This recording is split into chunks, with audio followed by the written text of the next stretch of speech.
Hey folks, welcome back to DocTalk. Dr. Dan Thompson here, and we're at Kansas State University where I serve as the Jones Professor of Production Medicine. And this year I've taken a sabbatical leave from K-State and gone back into practice with my partners and colleagues from the PAC organization, Production Animal Consultation, where we cover feedlot cattle and stocker cattle and cow-calf in all areas of the United States, but we're primarily focused in Nebraska, Kansas, and eastern Colorado.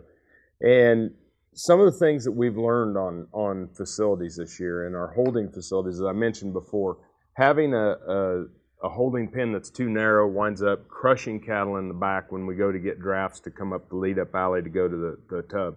So sometimes if I have holding pens that are slants that are the same width, and we like to use those herringbone slants as you see here in this picture, or straight slants, what I'll go in and I'll knock out every other fence, and I'll just make them twice as wide as what the lead-up alley is. So when I go into that pen, those cattle have an opportunity to come around me rather than just going to the back of the alley and crushing those cattle. Vitally important, I think, especially if you don't have cows and calves sorted. We need to make sure that we sort those calves because the little baby calves, same thing with hospital cattle. We need to put larger cattle in one pen and the smaller cattle in the other, otherwise we'll wind up with the smaller cattle getting crushed. Lead-up alleys, there's a lot of talk about lead-up alleys. The big thing about a lead-up alley to me is making sure that the lead-up alley is consistent in width. When we start to have issues is if we have indentions in the lead-up alley where cattle move a lot like water. And if we have an indention, like seen in this picture, you'll have cattle that'll wind up being in an eddy and they'll ball up there and they'll kind of stay put. So we want to have a lead-up alley that is the same width all the way to our crowding tub. And when we get to the crowding tub, we want to make sure that the entrance to the bud box or to the crowding tub is the same width as the alley that's coming to it. Again, just like water, if we have a narrowing effect, those cattle will start to bunch. They will slow up and they'll turn around and come back. So the rule of thumb, whether you're using a tub system as seen in this picture or a bud box system as seen in this picture, we want to make sure that that lead-up alley is the same width coming into the tub.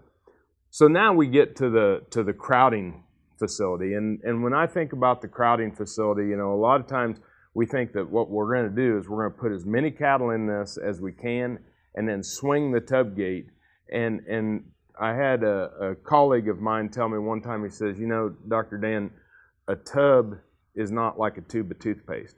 We don't just fill it up and then try to squeeze the cattle into the snake. So the first rule of thumb on a tub is we want it to never be more than half full.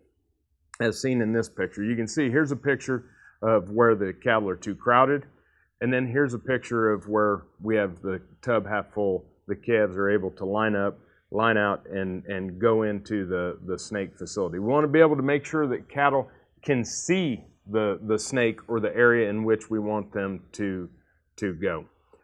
The tub system, one of the big things is the angle in which the cattle enter. We want to make sure that we have an angle such as seen in this picture where when the cattle go around the center post of the tub, that they seem to think that they're going back the direction in which they came. At that point in time, human safety is much more improved and the cattle will flow much better. When we come back, we'll wrap up the tub, talk a little bit about the bud box, then we'll get on to the snake and the chute.